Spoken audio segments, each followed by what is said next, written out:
Sim, o historiador Eric Hobsbawm escreveu uma famosa tetralogia conhecida como As Eras, na qual ele analisa a história da era moderna e contemporânea sob a ótica do materialismo histórico. Os títulos dos livros, em ordem cronológica dos períodos abordados, são: 1. A Era das Revoluções, 1789-1848. Trata da Revolução Francesa e da Revolução Industrial e seus efeitos políticos, sociais e econômicos na Europa e no mundo. 2. A Era do Capital, 1848-1875. Analisa o avanço do capitalismo industrial, o fortalecimento da burguesia e a consolidação de uma economia mundial. A Era dos Impérios, 1865-1975, 14, explora o imperialismo europeu, o colonialismo e as rivalidades entre potências que culminariam na Primeira Guerra Mundial. 4. A Era dos Extremos, o Breve Século XX, 1914-1991, abrange o chamado Breve Século XX, da Primeira Guerra Mundial até a queda da União Soviética, incluindo as guerras, o fascismo, o comunismo, o pós-guerra e a Guerra Fria. Essas obras formam um conjunto interpretativo da história mundial moderna e contemporânea do ponto de vista marxista, com forte ênfase nas transformações sociais, econômicas e políticas. São muito utilizadas em cursos de história, ciências sociais e áreas afins. Claro, a Era das Revoluções 1789 a 1848 foca em dois grandes eventos que transformaram o mundo, a Revolução Francesa e a Revolução Industrial. Hobsbawm analisa como esses acontecimentos moldaram a transição do mundo feudal para o mundo capitalista e burguês. Ele destaca o impacto dessas revoluções na política, na economia, na sociedade e na cultura, mostrando como elas deram início ao período de transformações aceleradas e contínuas.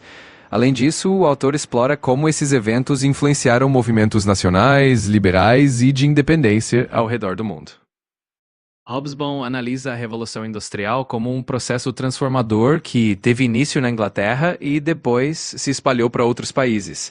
Ele destaca as inovações tecnológicas, como a máquina a vapor e a mecanização da produção, que revolucionaram a maneira como bens eram fabricados. Ele também aborda as mudanças sociais, como o surgimento de uma nova classe trabalhadora urbana, o crescimento das cidades industriais e as novas dinâmicas de produção e consumo.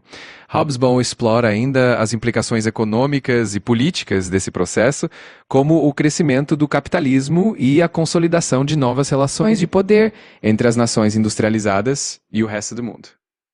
Quando Hobsbawm aborda a Revolução Francesa, ele a trata como um marco fundamental na transição para o mundo moderno. Ele destaca o fim do antigo regime e o surgimento de novos ideais de liberdade, igualdade e fraternidade que influenciaram o mundo inteiro. Hobsbawm analisa as diferentes fases da Revolução, desde a queda da Bastilha em 1789, passando pelo período do Terror até a ascensão de Napoleão Bonaparte. Ele também examina o impacto social e econômico da Revolução, como o enfraquecimento da aristocracia e do clero e o fortalecimento da burguesia. Para Hobsbawm, a Revolução Francesa foi um catalisador de mudanças que moldaram o mundo contemporâneo. Sim, após analisar as revoluções, Hobsbawm dedica um espaço significativo ao período das guerras napoleônicas. Nesse capítulo, ele explora como a França revolucionária, sob a liderança de Napoleão Bonaparte, se envolveu em uma série de conflitos que redefiniram o mapa político da Europa. Ele analisa o impacto dessas guerras tanto na consolidação de ideias revolucionárias, quanto na disseminação de princípios como o nacionalismo e as reformas legais, como o Código Napoleônico.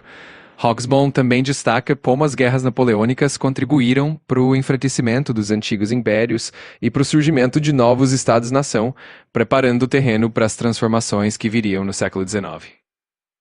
As guerras napoleônicas podem ser divididas em algumas fases distintas. A primeira fase é a ascensão de Napoleão, que começa com o golpe de 18 de Brumário, em 1799, e vai até o estabelecimento do Império em 1804.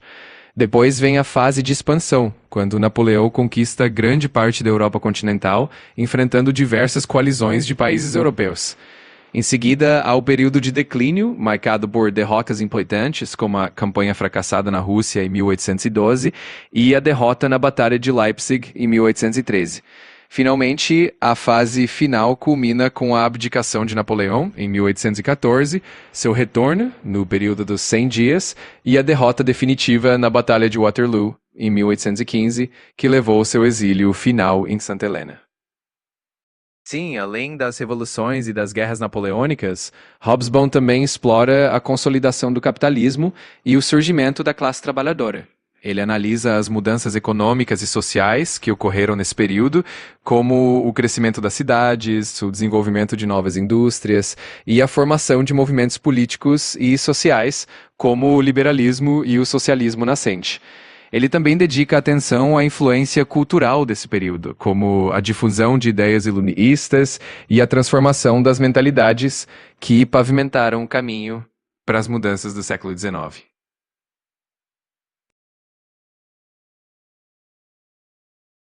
Hobsbawm enxerga essas novas ondas de revolução que surgiram após 1820 como parte de um processo contínuo de transformação social e política na Europa. Ele destaca que, embora o Congresso de Viena tenha tentado restaurar a ordem antiga, o espírito revolucionário não foi completamente contido. Assim, ele analisa movimentos como as revoluções de 1830 e depois as de 1848 como expressões de demandas por mais liberdade política, direitos sociais e independência nacional. Hobsbawm vê esses movimentos como parte do avanço do liberalismo e do nacionalismo que acabaram moldando a Europa moderna. A onda revolucionária de 1830 foi marcada principalmente pela Revolução de Julho, na França, que derrubou o rei Carlos X e instaurou a monarquia de Julho com Luís Filipe no trono. Esse movimento foi impulsionado por uma aliança entre a burguesia liberal e cabanedores urbanos que buscavam mais representatividade política e o fim das medidas absolutistas. Esse sucesso francês inspirou uma série de levantes em outros lugares na Europa, como na Bélgica, que conquistou sua independência dos Países Baixos, e em regiões da Itália e da Polônia, onde houve tentativas de revoltas nacionalistas e liberais, embora nem todas tenham tido o mesmo êxito que na França. Essencialmente, de certa forma, sim, podemos dizer que o liberalismo saiu fortalecido após as revoluções de 1830. A Revolução de Julho, na França, por exemplo, resultou em um governo mais liberal, com uma monarquia constitucional e maior participação da burguesia na política. Em outros lugares, como na Bélgica, o liberalismo também foi vitorioso, levando à independência do país e à adoção de uma constituição liberal. No entanto, em outros lugares, as revoltas foram reprimidas e o liberalismo ainda encontrou resistência.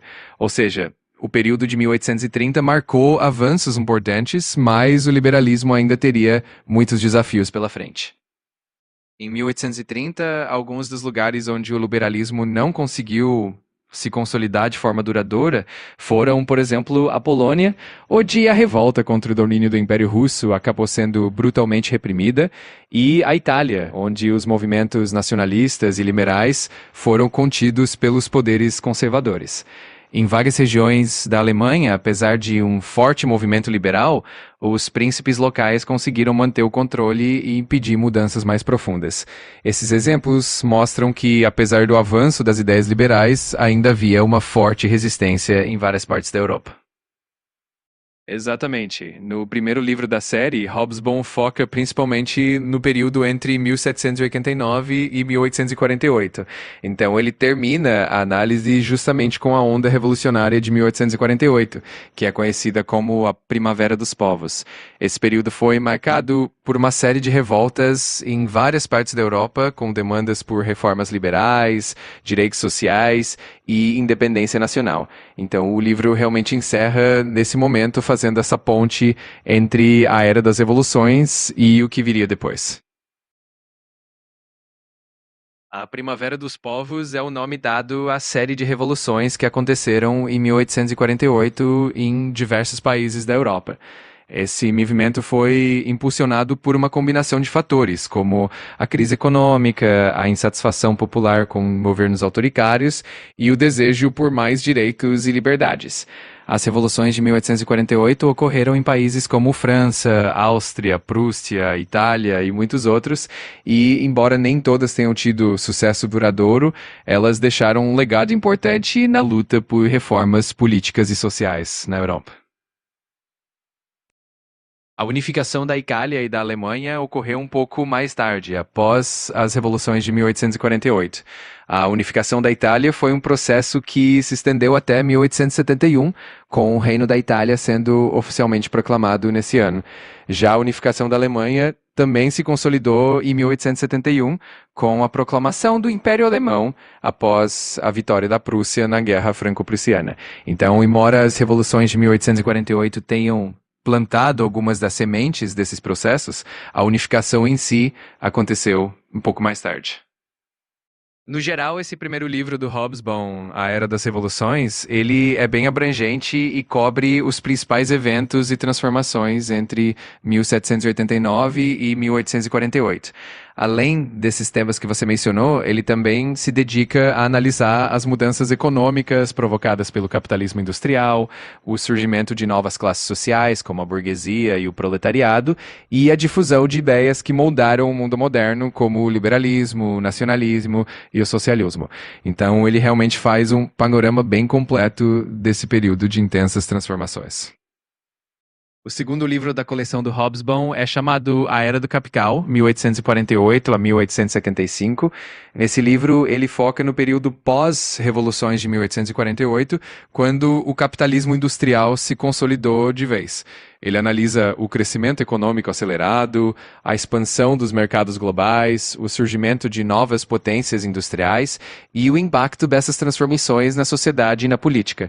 Ele também explora como, nesse período, o liberalismo econômico se fortaleceu e como as novas classes sociais, como a burguesia industrial, ganharam ainda mais influência. Hobsbawm organiza a Era do Capital em 3 grandes partes. Na primeira parte, ele fala sobre o período logo após as revoluções de 1848, explorando como o mundo se reorganizou politicamente e economicamente. Na segunda parte, ele se aprofunda no auge do capitalismo industrial, analisando o crescimento econômico, o papel da burguesia, as mudanças nas relações de trabalho e a expansão dos mercados globais. E, na terceira parte, ele aborda as consequências desse crescimento, como as tensões sociais, as novas ideologias que surgiram e os desdobramentos políticos que prepararam o terreno para o final do século XIX.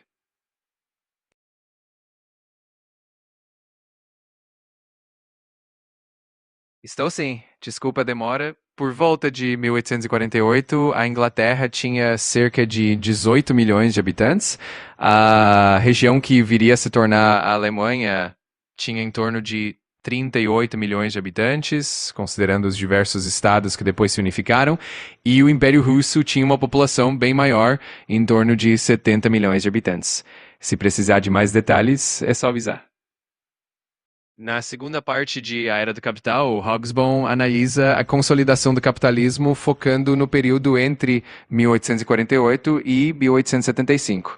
Ele explora como, após as revoluções de 1848, o capitalismo industrial se expandiu rapidamente com o aumento da produção, do comércio internacional e dos investimentos.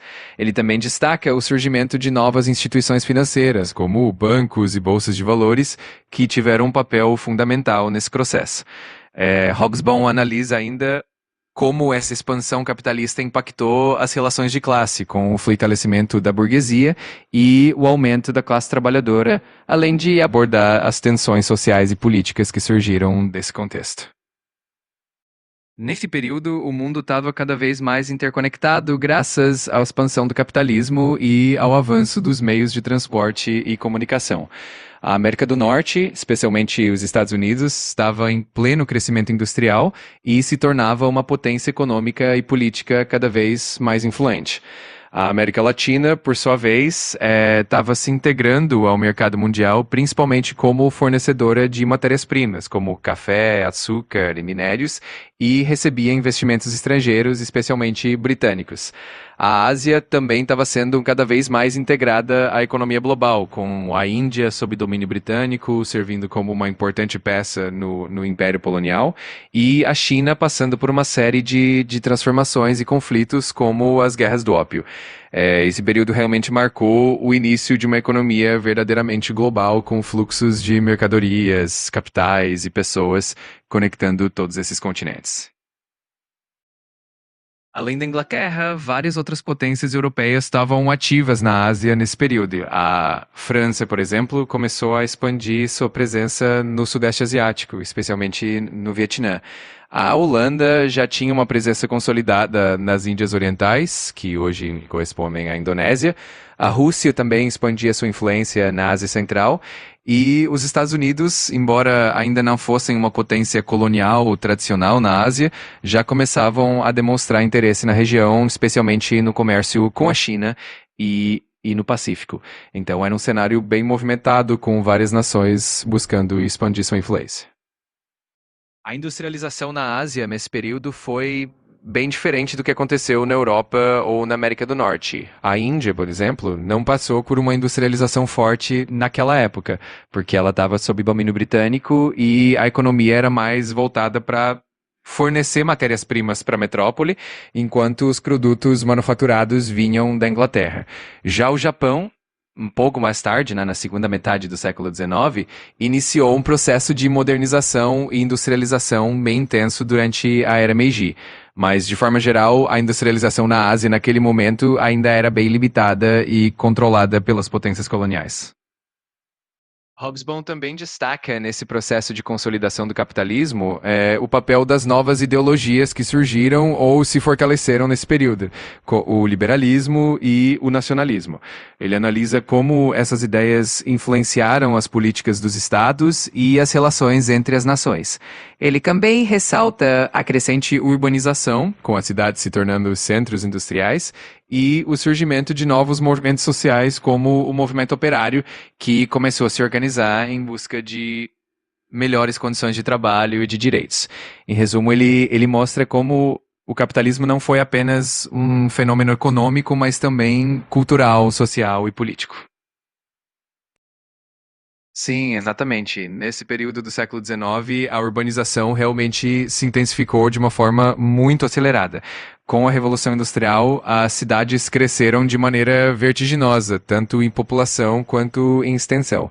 Muita gente migrou do campo para a cidade em busca de trabalho nas fábricas, o que fez com que centros urbanos como Londres, Paris e Berlim se expandissem rapidamente. Esse crescimento trouxe uma série de desafios, como a necessidade de infraestrutura, moradia e saneamento, e também moldou a vida social e cultural dessas cidades. Com certeza. Outras cidades europeias também passaram por um crescimento muito rápido nesse período. Por exemplo, Manchester, na Inglaterra, ficou conhecida como a cidade símbolo da Revolução Industrial e cresceu de forma impressionante. Glasgow, na Escócia, também se expandiu muito por causa da indústria. Na região do Império Austro-Húngaro, Viena cresceu bastante, assim como Budapeste. E na Itália, cidades como Milão e Turim também viram um crescimento industrial e populacional significativo. Então, esse fenômeno foi bem amplo por toda a Europa. Sim, consegui. Por volta de 1848, Londres tinha cerca de 2,5 milhões de habitantes, sendo uma das maiores cidades do mundo. Paris tinha em torno de 1 milhão de habitantes. E Berlim, um pouco menor, tinha aproximadamente 400 mil habitantes. Essas cidades estavam crescendo muito rapidamente devido à industrialização e à migração do campo para a cidade. Isso mesmo. Na terceira parte de A Era do Capital, o Hobsbawm explora o crescimento dos movimentos operários e as novas formas de organização da classe trabalhadora. Ele analisa como, com a consolidação do capitalismo industrial, os trabalhadores começaram a se organizar em sindicatos, a lutar por melhores condições de trabalho, jornadas mais justas e direitos sociais. Ele também aborda o impacto das ideias socialistas que começaram a ganhar força nesse contexto, influenciando as lutas operárias. Segundo Hobsbawm, as ideias socialistas surgiram justamente no contexto da Revolução Industrial e da consolidação do capitalismo. Com o crescimento das cidades e das indústrias, as condições de vida e de trabalho da classe operária se tornaram muito difíceis, o que levou ao surgimento de movimentos que buscavam alternativas a esse sistema.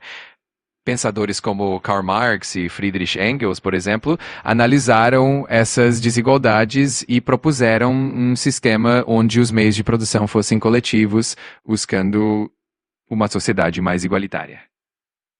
Sim, essas ideias surgiram principalmente nos grandes centros urbanos, onde a industrialização estava mais avançada e as condições de vida da classe trabalhadora eram mais evidentes. Cidades como Londres, Paris e Berlim se tornaram verdadeiros centros de debate intelectual e político, onde os trabalhadores se organizavam, discutiam e difundiam essas novas ideias socialistas.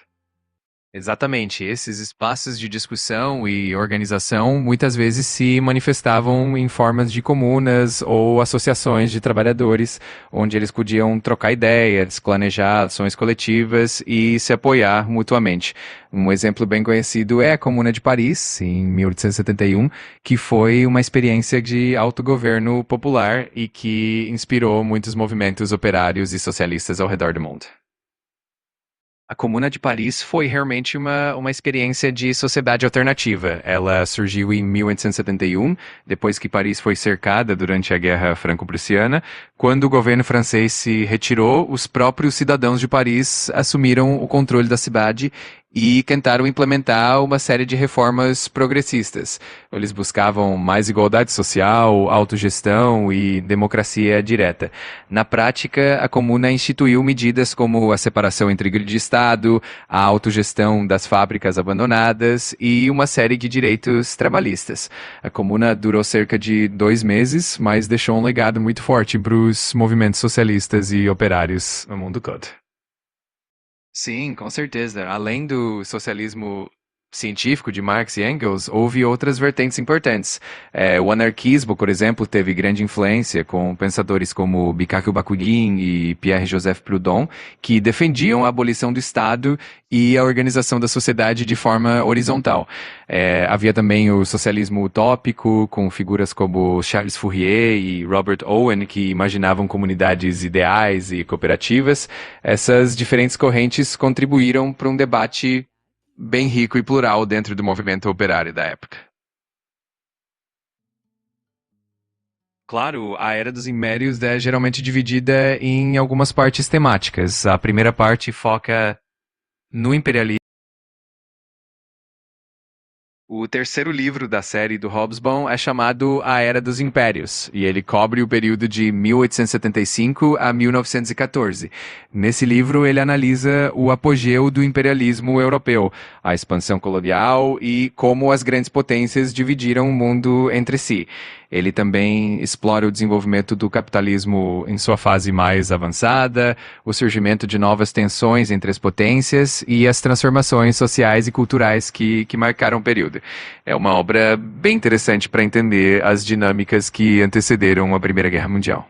Claro, a Era dos Impérios é geralmente dividida em algumas partes temáticas. A primeira parte foca no imperialismo e na expansão colonial, mostrando como as potências europeias dividiram territórios na África, na Ásia e em outras regiões.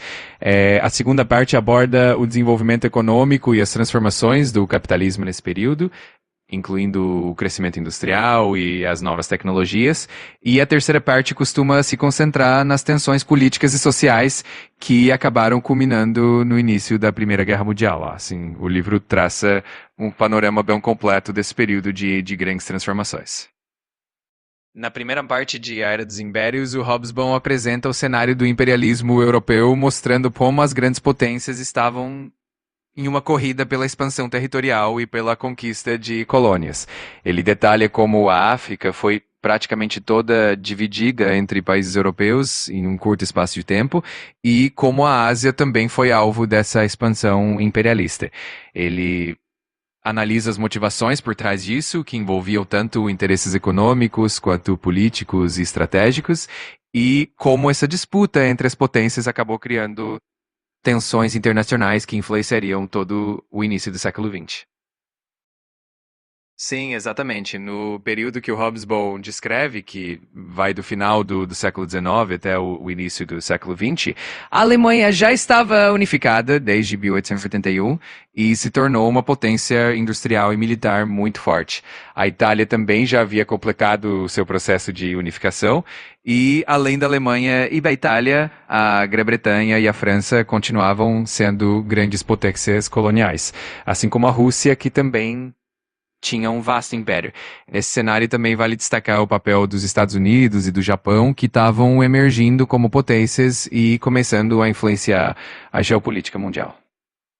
Sim, o Hobsbawm aborda o Império Austro-Húngaro nesse período, destacando como ele era uma das grandes potências europeias, com uma enorme diversidade étnica e cultural. O Império era uma espécie de mosaico de diferentes povos e nacionalidades, o que gerava muitas tensões internas, especialmente com o crescimento dos movimentos nacionalistas. Ele também analisa como o Império Austro-Húngaro fazia parte desse jogo de poder entre as nações europeias e como as tensões dentro do Império contribuíram para o clima que levou à Primeira Guerra Mundial.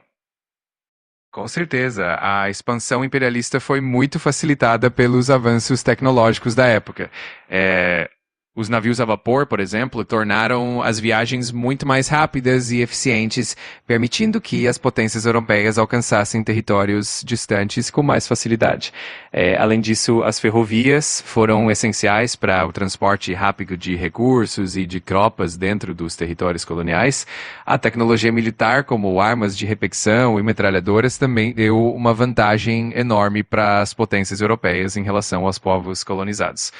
Todos esses avanços foram fundamentais para o sucesso e a rapidez da expansão imperialista. Sim, com certeza. Além dos navios a vapor, das ferrovias e das armas modernas, o Hobsbawm também destaca outras inovações importantes, como o telégrafo, que revolucionou a comunicação, permitindo uma conexão muito mais rápida entre as metrópoles e suas colônias. A eletricidade também começou a se expandir, trazendo mudanças na iluminação e na produção industrial.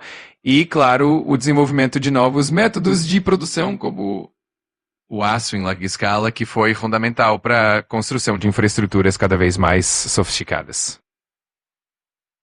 Com certeza. Esse período marca realmente uma consolidação do capitalismo industrial, com grandes corporações surgindo, a produção em massa se tornando a norma e uma interconexão econômica global cada vez maior.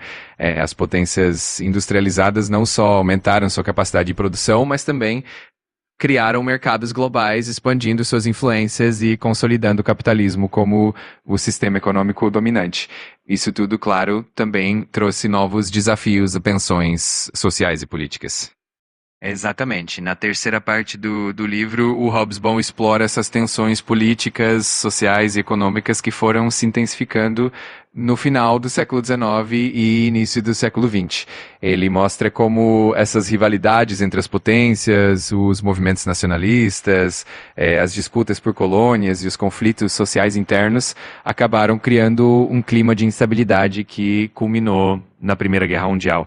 É uma parte bem interessante que amarra todos esses elementos que ele vai descrevendo ao longo do livro. Sim, o Hobsbawm aborda esses conflitos que aconteceram nas colônias antes da Primeira Guerra Mundial. Ele menciona, por exemplo, as guerras dos Boeres na África do Sul, os conflitos na Ásia e diversas revoltas e resistências locais contra o domínio colonial. Esses embates foram importantes porque acabaram contribuindo para o acirramento das tensões entre as potências europeias, além de revelarem as fragilidades e os desafios do imperialismo. Então, ele mostra como esses conflitos coloniais também foram parte desse cenário mais amplo que antecedeu a Primeira Guerra. Sim, o Hobsbawm trata dessas ideologias que permeavam o imperialismo europeu. Ele destaca, por exemplo, o nacionalismo, que incentivava as potências a expandir seus territórios para demonstrar poder e prestígio. Ele também menciona o darwinismo social, que era a crença de que algumas nações eram naturalmente superiores a outras e, portanto, tinham o direito de dominar. Essas ideologias ajudavam a justificar a expansão colonial, apresentando-a como uma moção civilizatória, ainda que, na prática, os objetivos fossem bastante econômicos e estratégicos. Sim, exatamente. A ideia do fardo de homem branco é um exemplo clássico dessas ideologias que tentavam justificar o imperialismo. Basicamente, era a noção de que as nações europeias tinham a responsabilidade de civilizar outros povos, o que era, obviamente, uma visão eurocêntrica e racista. Essa ideia foi muito propagada na época e servia como uma espécie de justificativa moral para a dominação colonial. Acho que cobrimos os pontos principais. O Hobsbawm realmente faz um panorama bem completo desse período, abordando o imperialismo, as tensões políticas, as inovações tecnológicas e as ideologias por trás desse processo. Ele também explora as mudanças sociais e culturais que estavam acontecendo nesse período. Então, acho que abordamos os principais temas que ele traz nesse livro. Claro.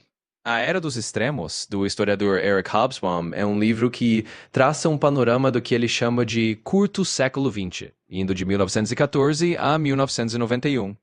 Ele divide o período em três grandes partes. A Era da Catástrofe, que cobre as duas guerras mundiais e as crises das décadas de 1920 e 30. A Era de Ouro, que vai do pós-Segunda Guerra até cerca de 1970, marcada por um crescimento econômico e avanços sociais, e a Desintegração, que aborda as crises finais do século, incluindo o colapso da União Soviética. Hobsbawm faz uma análise bastante detalhada das transformações políticas, sociais e econômicas desse período, mostrando como o século XX foi marcado por contrastes intensos, grandes avanços e também grandes tragédias.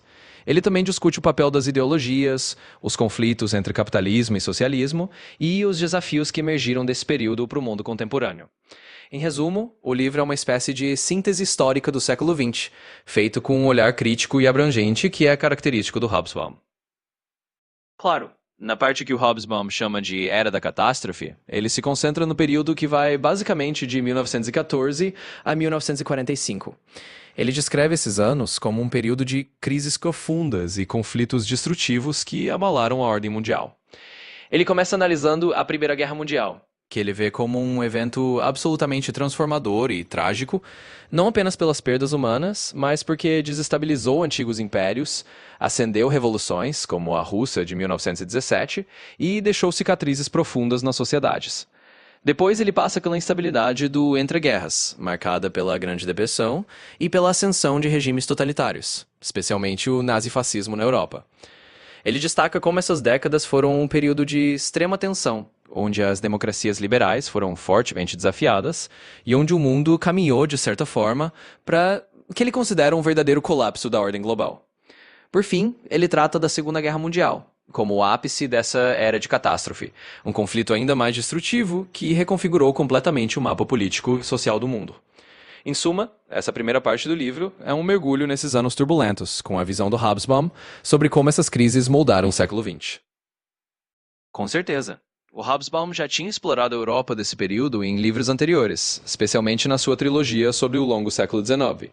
Quando ele chega na Era dos Extremos e fala do pré-guerra, ele pinta um quadro de uma Europa que, por um lado, era uma potência global, dominando colônias e influenciando o mundo, mas, por outro lado, estava cheia de tensões internas e rivalidades entre impérios europeus. Ele mostra que no período pré-1914, a Europa vivia uma certa contradição. Havia um período de relativa prosperidade e avanços tecnológicos, mas também uma corrida armamentista, um aumento do nacionalismo e alianças militares tensas. Tudo isso criava um clima de pólvora que acabou levando ao estouro da Primeira Guerra Mundial. Então, nesse panorama pré-guerra que ele traça, a Europa é um continente em aparente estabilidade, mas com fissuras profundas que estavam prestes a se abrir. Ele destaca que essa era de impérios e rivalidades coloniais era, na verdade, o prelúdio de uma grande ruptura, e que a Europa, apesar de seu domínio global, estava muito mais frágil e dividida do que parecia à primeira vista. Hobsbawm realmente aborda essa efervescência intelectual e filosófica que marcava o fim do século XIX e início do XX. Ele descreve esse período pré-guerra como uma época em que a Europa se percebia no auge de sua civilização, um otimismo tecnológico e um racionalismo que muitas vezes chegava a extremos. Havia uma forte crença no progresso, na ideia de que a razão humana e a ciência poderiam resolver praticamente todos os problemas, e isso se refletia em várias correntes filosóficas e sociais da época. Hobsbawm nota que esse otimismo coexistia com ideologias como o darwinismo social, que tentava aplicar ideias de seleção natural à sociedade, justificando hierarquias e desigualdades. Também havia um ambiente de confiança quase cega na racionalidade, que às vezes ignorava as tensões sociais e as contradições profundas que estavam se acumulando. Em outras palavras, ele descreve essa mentalidade europeia pré-guerra como uma mistura de confiança no progresso, crença no poder da razão, e ao mesmo tempo certas ideias que mascaravam desigualdades ou justificavam estruturas de poder. Tudo isso, segundo Hobsbawm, ajuda a entender como a Europa entrou na Primeira Guerra um tanto cega para os riscos que estava correndo. Hobsbawm descreve o cenário da Primeira Guerra Mundial como um momento em que a Europa mergulhou em um conflito que muitos não esperavam que fosse tão devastador e prolongado. Ele destaca que havia uma certa ilusão no início de que a guerra seria rápida e limitada, mas na verdade ela se transformou em um conflito de trincheiras extremamente brutal e prolongado. Ele analisa como as velhas rivalidades entre impérios e as alianças militares rígidas acabaram arrastando todos para um conflito de escala global. E ele enfatiza o choque que foi para a mentalidade europeia perceber que aquela guerra não seria um evento glorioso ou rápido, mas sim um pesadelo de destruição em massa, com milhões de mortos e um imenso trauma coletivo. Hobsbawm também ressalta como a Primeira Guerra desestabilizou as estruturas políticas e sociais, levando a revoluções e ao colapso de impérios, e como esse cenário de destruição e caos acabou moldando todo o restante do século XX. Então, em resumo, ele descreve a Primeira Guerra como um ponto de virada brutal, que destruiu as certezas do mundo europeu de antes de 1914. Oi, tô sim. Vamos lá. Então, o Hobsbawm apresenta a Primeira Guerra de uma forma que vai pontuando a cronologia dos eventos principais, mas sempre conectando esses marcos a uma análise mais ampla. Ele começa descrevendo o clima de tensão e as alianças que levaram ao estopim do conflito, em 1914, com o assassinato em Sarajevo e a rápida escalada que transformou uma crise regional em uma guerra europeia e depois mundial. Ao longo do livro, ele passa pelas etapas importantes: a estagnação das trincheiras, as batalhas mais sangrentas, as inovações tecnológicas militares e o impacto devastador sobre as populações civis. Ele também fala das viradas cronológicas importantes, como a entrada dos Estados Unidos na guerra, em 1917, e o colapso dos impérios centrais, em 1918. Mas o foco dele não é só uma linha do tempo. Ele está sempre mostrando como esses eventos cronológicos se encaixam em uma transformação maior da sociedade europeia e mundial. Ele enfatiza como a guerra foi uma ruptura que abalou profundamente a ordem existente e preparou o terreno para o que viria depois. Então ele entrelaça a cronologia com essa análise mais ampla do impacto histórico. Com certeza. Ele trata assim e com bastante atenção. O Hobsbawm analisa o período entre guerras como um momento de enorme instabilidade e transição. Ele descreve esses anos entre 1918 e 1939 como uma fase em que o mundo tentava se recuperar do trauma da Primeira Guerra, mas ao mesmo tempo enfrentava crises econômicas, como a Grande Depressão, e uma crescente polarização política. Ele mostra como, nesse período, as democracias liberais ficaram fragilizadas, enquanto ideologias autoritárias, como o fascismo e o nazismo, ganharam força. Ele também aborda como o comunismo soviético se consolidou, e como esses polos ideológicos criaram um clima de tensão constante. Hobsbawm vê o entreguerras como um período em que o mundo tentou encontrar um novo equilíbrio, mas acabou sendo puxado para novas catástrofes por causa dessas tensões não resolvidas. Então ele faz essa análise mostrando como o período entre as duas guerras foi uma época de experimentos, crises e transformações que pavimentaram o caminho para a Segunda Guerra Mundial. Exatamente. Ele destaca bem esses polos de instabilidade. Hobsbawm foca bastante na Alemanha, na Itália e na União Soviética como exemplos centrais. Ele mostra como a democracia foi abalada na Alemanha, com a ascensão do nazismo, especialmente a partir de 1933, quando Hitler chegou ao poder. Ele também fala sobre a Itália, onde o fascismo de Mussolini já tinha se consolidado um pouco antes, nos anos 20, também abalando as estruturas democráticas. E claro, ele aborda a União Soviética como um outro polo, onde o comunismo se consolidou após a Revolução Russa, criando um regime autoritário que também representava uma alternativa radical à democracia liberal. Esses são os exemplos principais que Hobsbawm usa para ilustrar como o período entre guerras foi marcado por essa fragmentação e pelo crescimento de regimes autoritários que desafiaram e, em muitos casos, substituíram as democracias. No período pré-Segunda Guerra, a Europa era um verdadeiro mosaico de nações, muitas delas ainda tentando se reorganizar depois do fim da Primeira Guerra Mundial. A Primeira Guerra e os tratados que vieram depois dela, como o Tratado de Versalhes, redesenharam o mapa europeu, Impérios como o Austro-Húngaro e o Otomano foram desmantelados, dando origem a novos países na Europa Central e Oriental, como a Polônia restabelecida, a Tchecoslováquia, a Iugoslávia, entre outros. Esse cenário pré-Segunda Guerra, muitos desses países eram jovens nações com democracias ainda frágeis, enquanto outras nações, como a Alemanha e a Itália, já estavam sob regimes totalitários. A França e o Reino Unido ainda eram potências democráticas importantes, mas também enfrentavam desafios internos e a pressão crescente das tensões internacionais. Em resumo, o cenário europeu pré-Segunda Guerra era um tabuleiro complexo de novas fronteiras, nações recém-formadas e democracias instáveis. Tudo isso em meio a uma crescente ameaça de novas agressões e do avanço de regimes autoritários. Com certeza, essa é uma interpretação que o Hobsbawm e muitos historiadores trazem. Ele argumenta que, sim, a ascensão desses regimes totalitários, como o nazismo na Alemanha e o fascismo na Itália, foi facilitada em parte pela relutância da França e do Reino Unido em se envolverem em outro conflito de grande escala. Eles tinham vivido o trauma da Primeira Guerra Mundial, que foi devastadora, e estavam muito inclinados a evitar outro confronto desse tipo. Esse período de tentativas de apaziguamento, especialmente nos anos 1930, foi marcado por uma política de concessões, na esperança de evitar outra guerra. Hobsbawm sugere que esse desejo de evitar um conflito a todo custo deu espaço para que os regimes totalitários se fortalecessem. E assim, as democracias ocidentais acabaram hesitando em agir de forma mais firme quando Hitler começou a romper tratados e a expandir suas ambições. Então, sim, há uma ligação entre o trauma da Primeira Guerra e a hesitação em conter esses regimes no início, o que acabou contribuindo para o cenário que levou à Segunda Guerra Mundial. Claro, quando Hobsbawm chega à Segunda Guerra Mundial, ele apresenta o conflito como o clímax daquela era da catástrofe, que ele descreve na primeira parte do livro. Ele mostra a Segunda Guerra não só como uma continuação dos problemas não resolvidos do período entre guerras, mas como um conflito ainda mais global e devastador do que o anterior. Analisa a guerra em termos de suas fases principais, desde as vitórias iniciais do eixo, com a expansão alemã pela Europa e a entrada do Japão no conflito, até a virada que começa com a entrada dos Estados Unidos e a mobilização total dos aliados. Hobsbawm também dá muita atenção às dimensões ideológicas e ao caráter brutal e total da guerra, incluindo o Holocausto e as atrocidades cometidas em várias frentes. Ele apresenta a Segunda Guerra como um conflito que redefiniu o mundo, levando ao declínio final das velhas potências europeias e ao surgimento de uma nova ordem mundial, com a Guerra Fria entre Estados Unidos e União Soviética.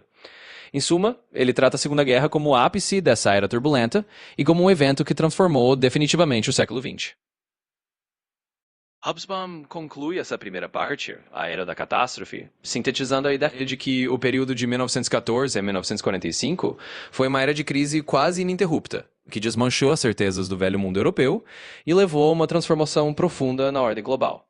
Ele vê essas décadas como um período em que o mundo passou por uma sequência de choques devastadores, as duas guerras mundiais, revoluções, crises econômicas e o colapso de impérios tradicionais. Ele sintetiza dizendo que essa era catastrófica não foi apenas um intervalo sombrio, mas um período que destruiu o antigo status quo e abriu caminho para um mundo totalmente diferente. E ele sugere que, a partir desse caos, emergiu uma nova era que moldaria o restante do século XX, com novas potências e novas ideologias dominando o cenário global. Em outras palavras, ele conclui essa parte, mostrando que a Era das Catástrofes foi um período doloroso, mas fundamental para entender como o mundo se transformou e se reorganizou no pós-1945. Claro. Então, na segunda parte do livro, que o Hobsbawm chama de Era de Ouro, ele está falando basicamente do período do pós-Segunda Guerra até cerca dos anos 1970. Ele descreve esse momento como uma era de crescimento econômico sem precedentes, avanços sociais e uma relativa estabilidade nas economias ocidentais, especialmente na Europa Ocidental e na América do Norte. Hobsbawm atribui essa Era de Ouro a uma série de fatores: o Plano Marshall, o fortalecimento do estado de bem-estar social, a reconstrução da Europa, a expansão do consumo de massa e um período de cooperação internacional que evitou grandes conflitos diretos entre as grandes potências.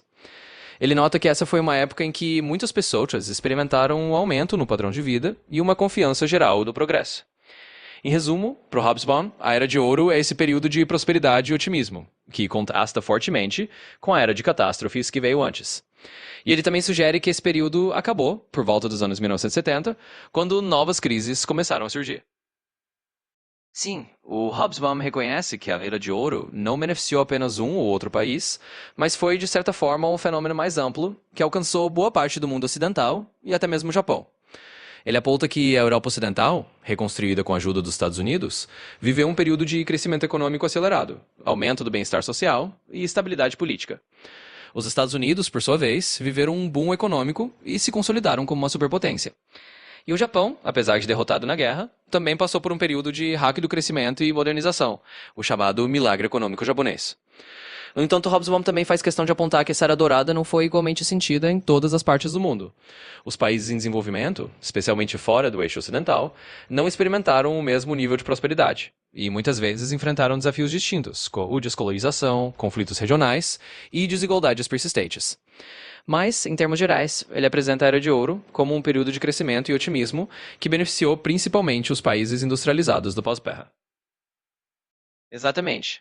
O Hobsbawm fecha a análise da Era de Ouro justamente mostrando que no final dos anos 1960 e início dos anos 1970, esse período de crescimento estável e otimismo começa a mostrar sinais de desgaste. Ele menciona que nesse período surgem diversas tensões sociais, como os movimentos de contestação cultural, incluindo o movimento hippie, protestos estudantis, movimentos pelos direitos civis e uma crescente crítica ao consumismo e às estruturas tradicionais. Ele também aponta que, no início dos anos 1970, começa a surgir crises econômicas, como o choque do petróleo, que marcam o fim desse crescimento contínuo e o início de um período de incertezas. Então ele fecha a Era de Ouro, mostrando que, embora tenha sido uma fase de grande prosperidade, ela não durou para sempre, e acabou dando lugar a uma nova fase de desafios. E é aí que ele transita para a próxima parte do livro, analisando justamente essa transição e o que vem depois desse fim da Era de Ouro. Com certeza. Então, na terceira parte, que o Hobsbawm chama de Era da Desintegração, ele está olhando para o período que vai mais ou menos do início dos anos 1970 até o início dos anos 1990. Ele descreve esse período como um tempo de crise, incerteza e fragmentação, onde as certezas e as estruturas que pareciam sólidas na Era de Ouro começam a se desfazer. Ele fala sobre a crise do petróleo, o fim do crescimento econômico contínuo, o surgimento de políticas neoliberais em muitos países e o enfraquecimento do estado de bem-estar social. Ele também aborda o aumento das tensões geopolíticas, o fim da Guerra Fria com o colapso da União Soviética e a sensação de que o mundo estava entrando em uma fase de transformações imprevisíveis. Em outras palavras, a Era da Desintegração, para Hobsbawm, é esse momento em que o mundo passa por uma série de rupturas, onde as antigas certezas se desfazem e um novo cenário global começa a emergir, mas ainda de forma bastante incerta. Hobsbawm analisa os Estados Unidos nesse período de desintegração, mostrando como o país enfrentou uma série de desafios tanto externos quanto internos. Ele destaca que, no cenário externo, os Estados Unidos estavam lidando com o desgaste da Guerra do Vietnã, que foi muito impopular e abalou a confiança interna no governo. Também havia a tensão constante da Guerra Fria, que chegava ao seu final com o colapso da União Soviética, mas deixava um rastro de incertezas sobre o que viria depois. No cenário interno, ele aponta que os Estados Unidos passaram por transformações sociais significativas, incluindo os movimentos pelos direitos civis, as mudanças culturais dos anos 1960 e 70, e depois a ascensão de políticas econômicas neoliberais, que trouxeram tanto crescimento quanto desigualdades. Em resumo, ele apresenta os Estados Unidos, nesse período, como uma potência que, embora ainda muito influente, estava navegando por um mar de incertezas, e ajustando seu papel em um mundo que estava claramente mudando. Hobsbawm acrescenta a Europa, nesse período da Era da Desintegração, como um continente que também estava passando por profundas transformações e desafios. Ele destaca que a Europa Ocidental, que havia experimentado o auge do bem-estar social e do crescimento econômico durante a Era de Ouro, agora enfrentava um período de estagnação, crise econômica e o enfraquecimento do modelo de estado de bem-estar. Ele aponta que as políticas neoliberais começaram a ganhar espaço, e os consensos que haviam sustentado a estabilidade do pós-guerra começaram a se desfazer. Além disso, ele aborda o impacto do colapso do bloco soviético no leste europeu, que trouxe uma nova leva de incertezas e transformações para o continente. A Europa passou a lidar com a reunificação da Alemanha, o fim de regimes comunistas no leste europeu e o início de um processo de integração europeia mais aprofundado, mas também com tensões internas e desafios econômicos. Em suma, ele mostra a Europa como um continente em transição, saindo de um período de relativa estabilidade para uma fase de redefinição e adaptação ao mundo que estava mudando rapidamente. Hobsbawm analisa o final da União Soviética como um dos eventos centrais dessa era da desintegração. Ele vê o colapso soviético como um símbolo do fim da ordem bipolar do pós-guerra e de um mundo que, de repente, se tornou muito mais incerto e fluido. Para ele, o final da União Soviética não foi apenas o colapso de um regime, mas o fim de uma alternativa ideológica que tinha moldado a política mundial por décadas. Ele destaca como a União Soviética enfrentou crises econômicas e políticas internas, e como as reformas de Gorbachev acabaram por acelerar, ao invés de conter, a desintegração do Estado soviético. Ele também observa que esse colapso teve um efeito cascata, levando a mudanças drásticas em todo o leste europeu e redefinindo o papel da Rússia no mundo. Em suma, Hobsbawm vê o fim da União Soviética como um marco do final de uma era, e o início de um período de desintegração e reconfiguração global, onde as antigas estruturas já não valiam mais e um novo cenário ainda estava se formando. Sim, ele acrescenta assim. Hobsbawm não deixa de abordar outras regiões do mundo, como a América Latina, a África e a Ásia, especialmente ao analisar como essas regiões também foram afetadas por essa era da desintegração. Ele observa que, na América Latina, por exemplo, houve transições políticas importantes, com o fim de várias ditaduras militares e a busca por caminhos democráticos, ainda que com desafios econômicos e sociais significativos. Na África, ele destaca as lutas pós-coloniais, os esforços de descolonização e os conflitos regionais, que também marcaram esse período. E na Ásia, ele olha para o crescimento de países como a China, que começou suas reformas econômicas, e outros países asiáticos que passaram por rápidas transformações. Em suma, ele insere essas regiões na análise para mostrar que a desintegração não foi apenas um fenômeno europeu ou norte-americano, mas algo que impactou o mundo todo, cada região à sua maneira, dentro desse cenário de transição global. Claro. Então Hobsbawm conclui a Era dos Extremos, levando a análise até o início dos anos 1990, que é quando o livro foi publicado. Ele sintetiza dizendo que o século XX foi um período de mudanças profundas, marcado por uma sequência de grandes rupturas e transformações. Ele divide esse curto século XX em 3 grandes fases: a Era da Catástrofe, a Era de Ouro e a Era da Desintegração, mostrando como cada uma dessas fases teve suas características e seu impacto no mundo. A conclusão, ele não chega a oferecer uma resposta definitiva para o que vem depois, mas ele aponta que o mundo entrou em uma fase de incerteza, onde as antigas estruturas se desfizeram e um novo equilíbrio global ainda estava se formando. Ele sugere que o fim da União Soviética e o surgimento de uma ordem mundial mais complexa marcam um ponto de interrogação sobre o futuro. Ele deixa claro que essa era de transição exigiria novas respostas e adaptações. Em outras palavras, ele finaliza o livro com uma visão de que o século XX foi uma era de extremos e que ao chegar aos anos 1990, o mundo estava diante de um futuro aberto e ainda indefinido. Com certeza. Então Hobsbawm realmente é um dos historiadores mais conhecidos da tradição marxista, que foca muito em análises materialistas da história, ou seja, na influência das condições econômicas e das relações de classe. E há outros historiadores que também seguem essa linha ou têm abordagens próximas.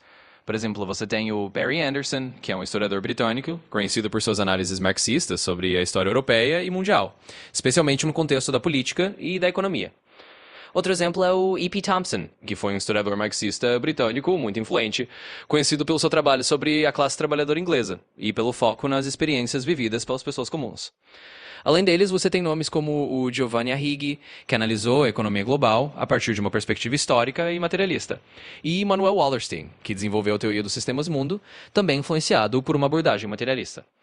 Todos esses historiadores, assim como Hobsbawm, buscam entender o século XX e outros períodos a partir das dinâmicas econômicas, das lutas de classe e das estruturas materiais que moldam a sociedade.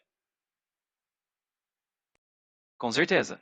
Fora do campo marxista, há várias outras escolas historiográficas que também analisaram o século XX de formas bem diferentes.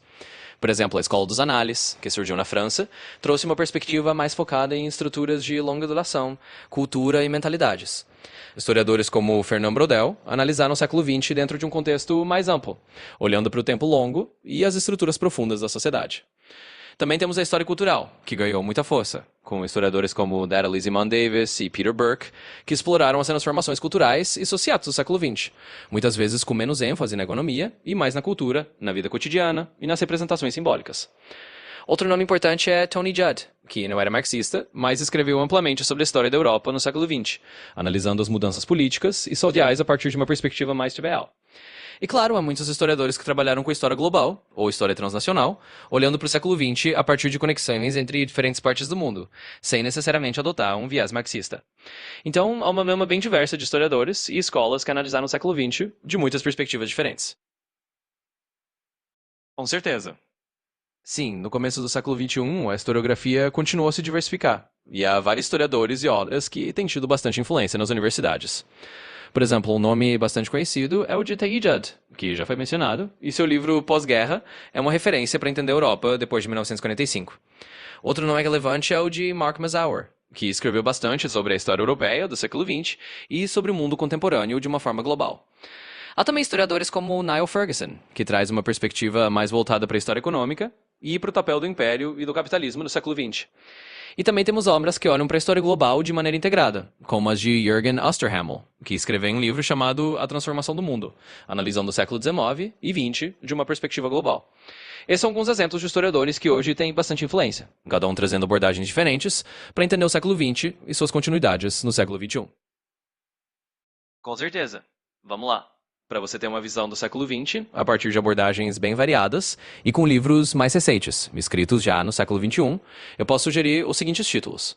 Primeiro, Pós-Guerra, do Tony Judd, que é um livro muito influente e oferece uma visão ampla da Europa depois de 1945, mostrando as transformações políticas, sociais e culturais. Segundo, A Transformação do Mundo, do Jürgen Osterhammel, que é um estudo global que coloca o século XIX e XX em perspectiva, ajudando a entender as conexões globais e as grandes transformações que moldaram o mundo contemporâneo.